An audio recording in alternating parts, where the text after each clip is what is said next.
예수님께서 공생애를 통해서 행하신 사역을 크게 우리는 두 가지로 나누어서 생각해 볼 수 있습니다.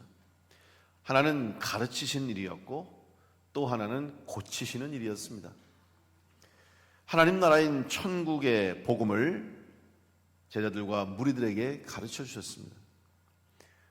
마태복음 5장부터 7장에 기록된 산상수훈의 말씀에 특별히 집중적으로 우리 예수님께서 가르쳐 주신 천국 복음에 대한 말씀을 기록하고 있습니다. 이 산상수훈과 비유를 통해서 하나님 나라는 어떤 곳인지, 또 하나님 나라에 들어가기 위해서는 우리가 어떠한 사람이 되어야 할지에 대해서 말씀해 주셨습니다. 그리고 또한 하나님의 뜻을 이루시기 위해서 친히 하나님의 사랑을 몸소 주님께서 보여주셨습니다. 무엇보다도 이 세상의 죄악으로 말미암아 고통 가운데 있는 많은 사람들을 치유하시고 회복시켜 주셨습니다. 예수 그리스도의 복음이 선포되는 곳에 바로 이 은혜와 능력이 임했습니다. 특별히 복음이 선포되는 곳에는 복음의 능력으로 말미암아 반응이 나타나는데 그 반응은 먼저 회개였습니다. 말씀을 듣고 내가 죄인임을 깨닫고 회개하고 회개한 사람들에게는 또한 죄사함의 은총을 얻는 이런 복음의 확증의 역사가 복음이 선포되는 곳에 나타났습니다. 예수 그리스도의 복음을 들으면 사람들은 자기가 죄인인 것을 알게 되는 것이죠.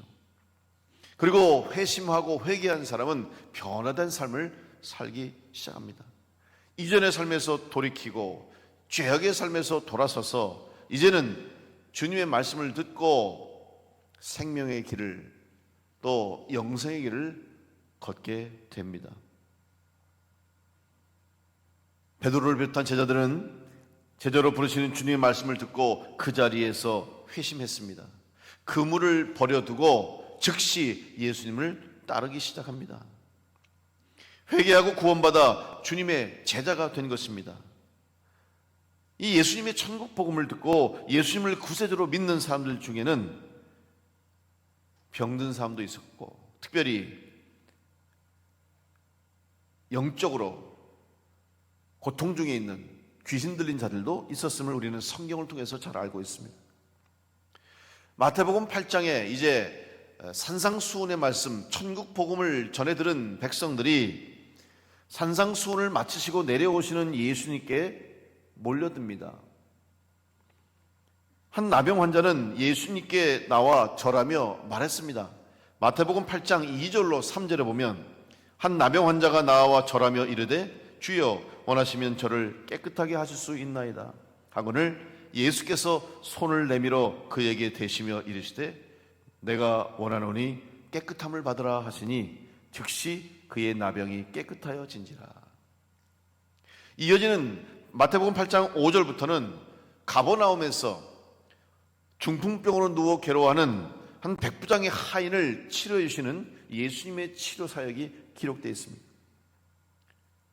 예수님은 그 백부장이 우리 집에 누워있는 중풍병에 걸린 하인을 고쳐주십시오라고 예수님께 요청했습니다.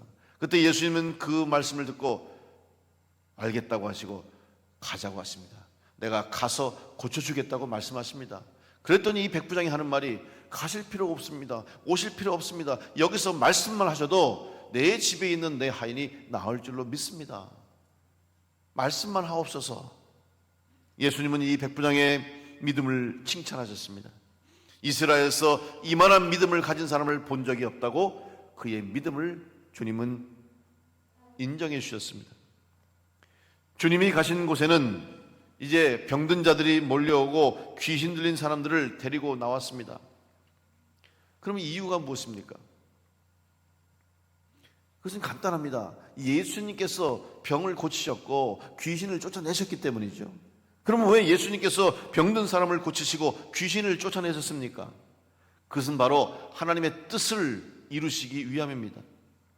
마태복음 8장 17절 말씀에 보면 이는 선지자 이사야를 통하여 하신 말씀에 우리의 연약한 것을 친히 담당하시고 병을 짊어지셨도다 함을 이루려 하심이라.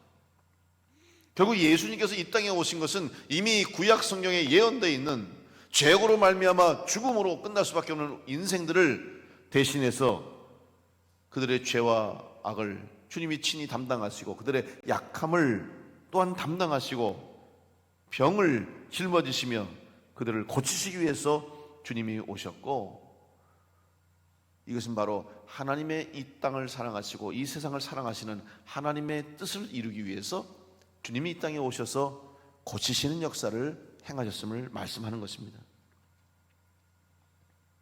뿐만 아니라 하나님은 죄악으로 말미암아 고통당하는 우리 인생들을 살려주시고 고치실 뿐만 아니라 우리를 구원하셔서 하나님의 자녀로 삼아주십니다. 예수님께서는 이러한 하나님의 구원의 계획과 뜻을 이루시기 위해서 십자가의 길을 가셨습니다. 십자가를 지셔야만 인생의 죄와 우리 인간이 가진 죄와 모든 부족함을 해결하시기 위해서, 대신 져주시기 위해서 주님은 십자가를 지시고 십자가에서 달려 죽으심으로 우리를 살리셨습니다. 이제 주님은 그 십자가를 가시기 위해서 마지막 잡히시기 전날 6월절 첫날 밤에 제자들과 떡과 포도주를 함께 나누셨습니다. 그때 주님은 제자들에게 말씀하십니다. 십자가에 못 박히시고 십자가에서 물과 피를 쏟으시고 죽으실 것이 주님의 사명임을 가르쳤습니다. 그리고 그 십자가의 의미를 제자들에게 알려주셨습니다. 특히 십자가에서 흘리신 주님의 보혈이 이 세상의 모든 죄를 용서하기 위한 것이며 그것이 곧 하나님의 구원을 이루는 것이라고 제자들에게 말씀하셨습니다. 마태복음 26장 28절 보면 이것은 죄사함을 얻게 하려고 많은 사람을 위하여 흘리는 바 나의 피 곧 언약의 피니라. 주님은 그 십자가의 보혈이 바로 우리를 살리시는 생명의 피가 됨을 말씀하셨습니다. 교회는 바로 이 예수 그리스도의 십자가의 보혈의 공로로 세워진 것입니다. 주님의 피값으로 이 땅의 모든 교회가 세워졌고 우리 교회도 예수 그리스도의 십자가의 피값으로 우리 교회가 세워진 줄로 믿습니다. 교회를 세우신 목적이 무엇입니까? 그것은 바로 이 세상을 구원하시기 위한 하나님의 구원의 계획과 뜻을 이루기 위해서 우리 교회를 또한 세우셨습니다. 그리고 하나님께서는 교회를 통해서 세상의 죄인들을 용서하시고 구원해 주십니다. 구원받은 성도들 새 생명을 얻었습니다. 또 새 생명 받은 성도들은 이제 새로운 삶을 살게 됩니다. 더 이상 죄인의 삶이 아닌, 더 이상 죄와 악으로 고통당하는 영혼이 아닌, 마치 올무에서 풀려난 새처럼 영적인 자유함을 누리고 또한 영육간에 새 생명을 얻음으로 우리는 새 삶을 살아가고 있는 것입니다. 이제 의인이 되어서 죄인이 아닌 의인의 삶을 살 뿐만 아니라 하나님의 자녀인 삶을 살게 된 것입니다. 지금도 우리 교회를 통해서 또한 이 땅에 세우신 수많은 주님의 교회를 통해서 이러한 구원의 역사가 지금 계속되고 있는 것이고, 다시 주님이 오시는 그날까지, 마지막 심판의 날에 이르기까지 아직 구원의 문이 열려있는 이때에 교회는 바로 죄사함의 역사, 또 죽음을 생명으로 바꾸는 역사, 죄인을 구원하는 역사를 계속 감당해 나가야 될 줄로 믿습니다. 우리 교회도 그 일을 위해서 주님이 세우셨고, 또한 그 일을 위해서 먼저 믿은 주님의 자녀인 여러분, 그리스도인들인 여러분들이 주님의 몸을 이룸으로 하나님의 구원의 역사를 우리가 지금 이루어가고 있는 것입니다. 어떻게 보면 지금 우리가 사도행전 강해를 하고 있지만, 사도행전 말씀을 듣고 있지만 사도행전의 역사는 끝난 것이 아니에요. 사도행전은 28장으로 끝난 것이 아니라 계속 지금도 계속해서 교회의 역사와 기독교의 역사와 성도들인 우리들의 삶과 우리들의 신앙의 역사를 통해서 지금도 계속 교회의 역사는 써내려져 가고 있는 줄로 믿습니다. 그 일을 우리가 감당해야 됩니다. 그런데 그러한 구원의 역사, 또 하나님의 구원의 계획이 이루어지는 과정 속에 바로 치유와 회복의 역사가 일어납니다. 교회가 살아있는 것은 우리를 고치시는 하나님의 능력이 우리 교회를 통해서 나타나기 때문입니다. 복음이 전해지는 곳에는 복음의 능력이 임하고 복음의 능력이 나타나는 것처럼 교회를 통해서 또한 여러 성도님들을 통해서 우리를 통해서 교회를 통해서 이루시는 하나님의 구원의 역사를 계속 우리가 그 사명을 감당해야 합니다. 죽은 교회는 아무런 일도 할 수 없습니다. 여러분, 마치 사람도 살아있어야 움직이는 거 아닙니까? 살아있으면 일을 할 수 있고 살아있으면 뭔가 할 수 있고 변화가 일어납니다. 그런데 우리의 몸이 죽으면 아무런 변화도 없고 아무런 움직임도 없어요. 아무 일도 할 수 없습니다. 살아있는 사람은 매일매일 몸 안에서 끊임없는 변화가 일어납니다. 몸의 세포도 죽고 또 다시 살고 계속 끊임없이 반복되면서 우리의 몸이 살아있는 겁니다. 여러분, 우리 몸이 아픈 것도 마찬가지 아닙니까? 아픈 것도 살아있기 때문에 아픈 거예요. 죽은 사람은 아프다고 말하지 않습니다. 살아있기 때문에 몸이 아픈 거고, 살아있기 때문에 우리는 때로는 고통도 느끼고 어려움도 겪는 거 아니겠습니까? 살아있다는 증거가 되는 것이죠. 사실 하나님이 우리 몸을 만드셨는데 세상에 이렇게 하나님이 참 잘 만드신 그런 피조물은 없는 것 같아요. 여러분 생각해 보세요. 60, 70, 80, 90 이제 100세를 산다고 하는데 쉬지 않고 60년, 70년, 80년을 계속 지금 우리가 살아가는 건데 하루도 우리는 잠시도 쉬지 않고 우리 몸에 계속 지금 뭔가 일어나잖아요. 마치 공장이 계속 풀 가동하듯이 말이에요. 기계가 끊임없이 움직이듯이. 근데 여러분, 어느 기계가 40년, 50년, 60년, 70년 동안 쉬지 않고 계속 움직이는 기계가 어디 있어요? 그런 기계가 없대요. 아무리 좋은 기계도 60년, 50년 쓰면 기계가 돌아갈 수가 없어요. 근데 우리 몸을 보세요. 여러분 60, 70 물론 아프고 고장나는 것도 있고 그렇지만 기적 같지 않습니까? 고장나는 게 당연한 거 아니겠습니까? 50년 매일 끊임없이 썼는데 고장났은 거죠. 아플 수가 있는 것이죠. 그러나 살아있기 때문에 몸도 아픈 것이고 살아있기 때문에 고통도 있는 것입니다.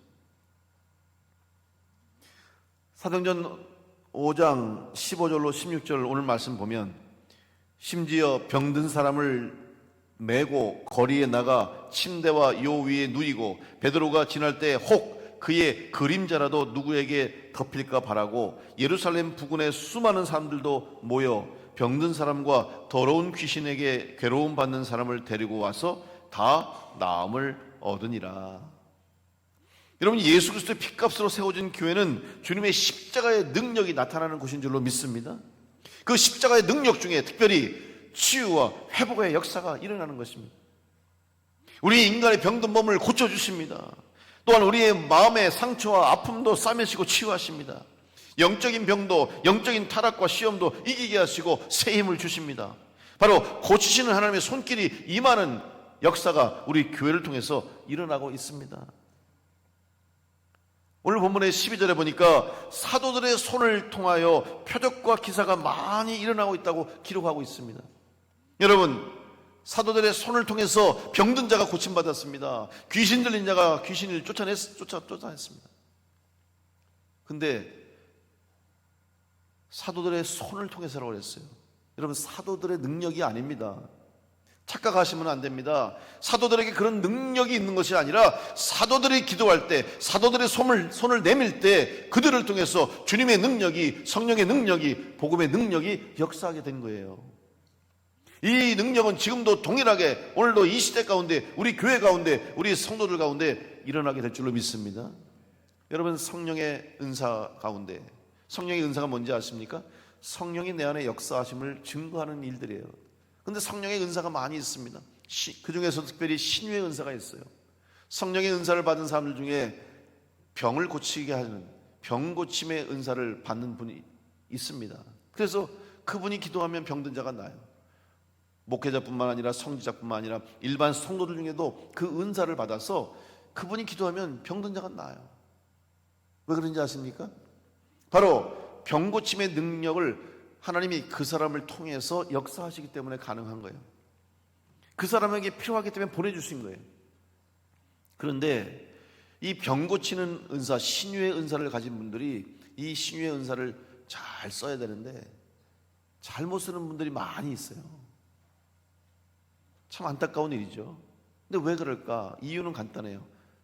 오해했기 때문에, 착각하기 때문에. 자기가 손을 얹고 기도하니까 병이 낫잖아요. 처음에는 너무 감사하고 하나님이 하셨습니다, 주님이 하셨습니다, 성령님이 역사하십니다, 그렇게 하는데 한 번, 두 번 병을 낫게 되고 사람들이 찾아오게 되고 감사하는 마음을 표현하게 되고 소문이 나고 그러다 보니까 착각하는 거예요. 나에게 이런 능력이 있구나. 자기가 한 줄로 착각하는 거예요. 내가 한 줄로 착각하는 거예요. 여러분, 그 사람이 하는 게 아니라 그 사람을 통해서 성령님이 역사하시고 그 사람을 통해서 주님이 고치신 줄로 믿습니다. 분명한 거예요. 근데 내가 한 줄로 착각하니까 문제가 생기는 거예요. 내 능력이구나. 그때부터 하나님은 그 사람으로부터 그 은사를 거둬가실 수 있는 거예요. 사도들의 손을 통해서 주님이 역사하신 것이고 사도들의 손을 통해서 성령의 능력이, 복음의 능력이 나타나는 것뿐이지 사도들의 힘이 아니라는 사실을 우리는 잊지 말아야 됩니다. 목회자를 존중하고 귀하게 여기는 이유가 무엇입니까? 목사에게 능력이 있는 게 아니라 목사를 통해서, 목회자를 통해서 하나님의 역사하심과 능력이 나타나기 때문에 여러분 귀중히 여겨주시고 존중해 주는 거지.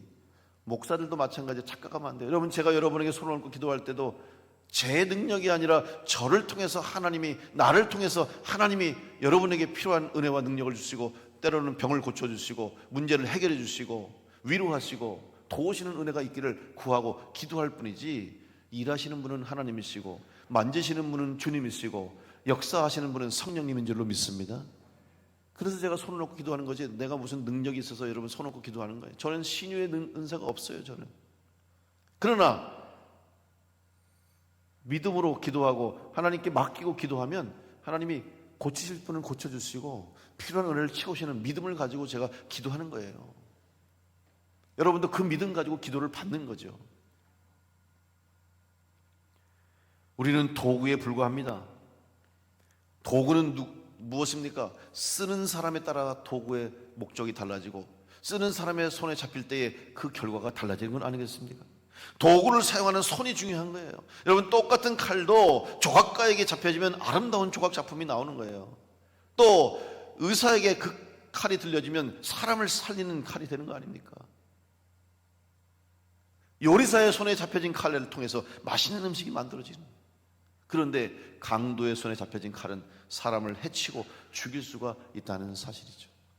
누구의 손에 붙잡히느냐에 따라서 달라지는 것처럼 오늘 우리의 인생도, 우리의 삶도, 우리의 믿음과 신앙도 하나님의 손에 붙잡히고 주님의 손에 붙잡힐 때 우리는 귀하게 쓰임받게 될 줄로 믿습니다. 우리는 그 손을 의지하고 바로 주님의 손, 하나님의 손을 의지해야 되는 거예요.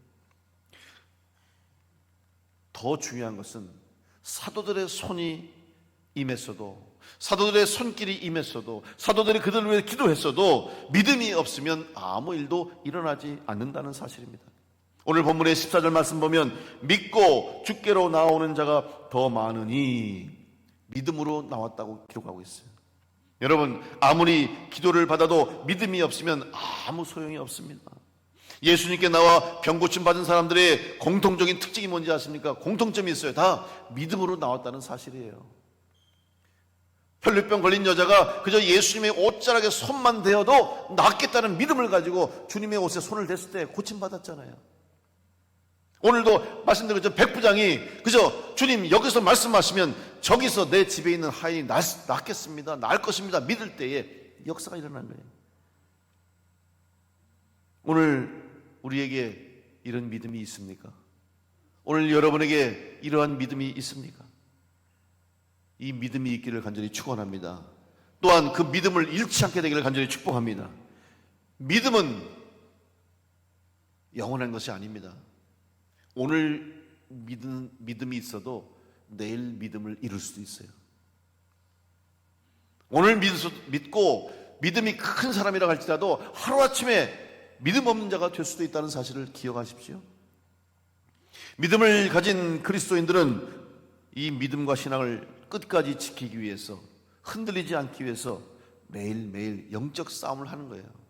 그래야만 믿음을 끝까지 지키고 믿음으로 이기는 자가 되는 것입니다. 진정한 승리는 최후의 승리자가 될 때 주어지는 것입니다. 경기가 끝나야 승패를 알 수 있는 것입니다. 경기가 끝나기도 전에 승리를 확신하거나 또 패배를 인정하면 안 됩니다. 이제 오늘 아시안 게임이 끝난다고 해요. 어제 여러분 텔레비전 보셨습니까? 어제 보니까 아주 신났어요. 우리 금메달을 어제 한국 축구가 또 한일전에서 금메달을 땄고, 또 야구도 대만전하고 해서 금메달 땄어요. 그런데 여러분 축구 경기 하는데 1분 좀 지나서 그냥 바로 한 골을 먹었어요. 그래서 느낌이 안 좋더라고. 근데 여러분 그거 아세요? 황선홍 감독이 첫 골을 먹으면 계속 졌어. 그거 모르시죠?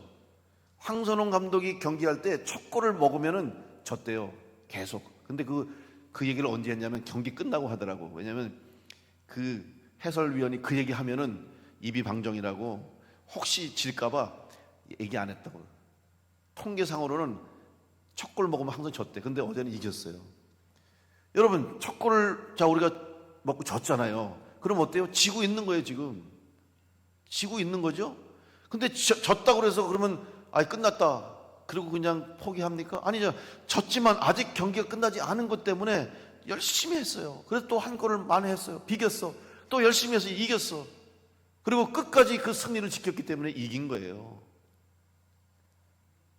졌다고 포기하면 안 돼요. 또 반대로 이겼다고 자만하면 안 돼요.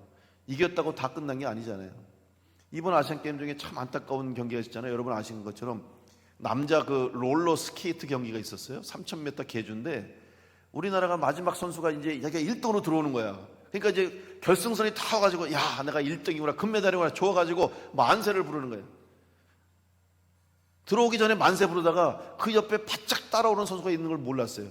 대만 선수가 지고 있음에도 불구하고 그 마지막 간발의 차를 앞서려고 마지막에 그냥 다리를 찢으면서 확 내밀었는데 0.01초 차로 졌어요. 만세 부르다가. 예? 만세가 중요합니까 지금? 만세는 조금 이따 불러도 되잖아. 아직 안 끝났는데. 끝난 줄로 알고 만세 부르다가 졌어. 그래서 금메달 딴 줄 알았다고 은메달 내고 군대 갈 친구가 군대도 못 가고. 안타깝더라고. 여러분, 오늘 우리의 신앙이 이렇게 돼서는 안 됩니다. 지금 이긴 것 같다고 만세하지 말고, 지금 이긴 것 같다고 자만하지 말고, 끝까지 마지막까지 이겨야 진짜 이기는 자가 될 줄 믿고 끝까지 믿음을 지키며 승리하는 성도들 될 수 있기를 간절히 축복합니다. 요한계시록에 보면 교회에 대해서 말씀하시는 말씀 중에 공통적으로 반복적으로 하시는 말씀이 뭐냐? 끝까지 이기는 자가 되라고 말씀하고 있습니다. 요한계시록 2장 26절에 보니까 이기는 자와 끝까지 내 일을 지키는 그에게 만국을 다스리는 권세를 주리니, 또 요한계시록 3장 5절에 보면 이기는 자는 이와 같이 흰옷을 입을 것이요 내가 그 이름을 생명책에서 결코 지우지 아니하고 그 이름을 내 아버지 앞과 그의 천사들 앞에서 시인하리라. 여러분, 오늘 주님께서는 우리들의 질병과 약함과 부족함을 고쳐주실 것을 믿고 여러분 그 믿음을 끝까지 지키며 이겨나가 승리하는 여러분 될 수 있게 간절히 축복합니다. 믿음을 가지고 날마다 주님 앞에 나오는 거예요. 오늘도 믿음을 지키기 위해서 새 마음으로 시작하는 거예요. 하루하루 매일매일 오늘도 이 믿음을 지키게 해달라고, 오늘도 이기는 자가 되게 해달라고 하루하루를 시작해야 됩니다.